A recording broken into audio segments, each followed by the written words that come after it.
സൗഖ്യം അഥവാ ധനം നമ്മുടെ കൂടെ വന്നു ചേർന്നിരിക്കും. അതിനാദ്യം വേണ്ടത് എന്താണെന്നറിയോ? ഒരു കാര്യം മനസ്സിലാക്കുക. നമ്മുടെ മനസ്സ് ശുദ്ധമാണെങ്കിൽ മാത്രമാണ് നമുക്ക് ഈശ്വരനെ അറിയാനും ഈശ്വരനെ മനസ്സിലാക്കാനും സാധിക്കുള്ളൂ. ഈശ്വരനെ സ്വന്തമാക്കാനായിട്ട് സാധിക്കുള്ളൂ. അതുകൊണ്ട് ഭഗവാൻ നമുക്ക് തന്ന കാര്യങ്ങളെ, ഗുണങ്ങളെ, ശക്തികളെ പ്രാക്ടിക്കൽ ലൈഫിൽ കൊണ്ടുവരണമെങ്കിൽ ആദ്യം കുറച്ച് ക്ലീനിങ് ആവശ്യമാണ്. ഞാൻ ഓർമ്മിക്കാറുണ്ട്, ദീപാവലി വരുന്ന സമയം നമ്മുടെ നാട്ടിൽ അത്രയൊന്നും കണ്ടില്ലെങ്കിലും നോർത്ത് ഇന്ത്യയിൽ പോകുന്ന സമയത്ത് കാണാറുണ്ട്, ദീപാവലിയാണെന്ന് പറഞ്ഞുകൊണ്ട് വൈറ്റ് വാഷിംഗ്, ദീപാവലിയാണെന്ന് പറഞ്ഞ് പുതിയ ഡ്രസ്സ്, ദീപാവലിക്ക് പടക്കം പൊട്ടിക്കുന്നു, വെൽക്കം ചെയ്യുന്നു ലക്ഷ്മീനെ, ദീപാവലിക്ക് വേണ്ടി പുതിയ കണക്ക് ബുക്കുകളാക്കുന്നു, എല്ലാം പുതിയത്, പഴയ പാത്രങ്ങൾ ഒഴിവാക്കി പുതിയത് വാങ്ങുന്നു. പുതിയത് വേണം, ദീപാവലിയാണ്, പുതിയത് വേണം, ദീപാവലിയാണ്, സ്വീറ്റ്സ് വേണം, ദീപാവലിയാണ്, ലക്ഷ്മി ദേവി വരികയാണ്, ലക്ഷ്മി ആഹ്വാനം ചെയ്യാൻ വേണ്ടിക്കൊണ്ട് ചെയ്യാണ് ക്ലീൻലിനെസ്.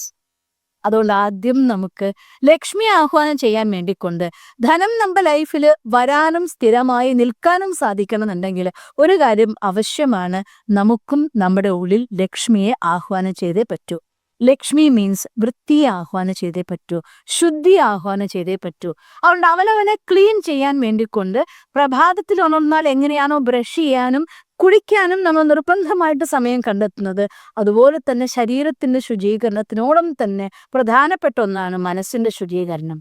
മനസ്സിനെ ശുദ്ധീകരിക്കാൻ വേണ്ടിക്കൊണ്ട് നിർബന്ധമായിട്ടും നമ്മൾ മെഡിറ്റേഷനും പഠിപ്പും രണ്ട് കാര്യം കൊണ്ടുവന്നേ പറ്റുള്ളൂ. ദിവസത്തിൽ മിനിമം ഒരു ഹാഫ് ആൻ അവർ പോട്ടെ, അത്രയും തിരക്കാണോ നിങ്ങൾക്ക്, ഉറക്കം കുറച്ചിട്ട് ഒരു 15-20 മിനിറ്റ് സമയം പ്രഭാതത്തിൽ എഴുന്നേറ്റ് മെഡിറ്റേഷൻ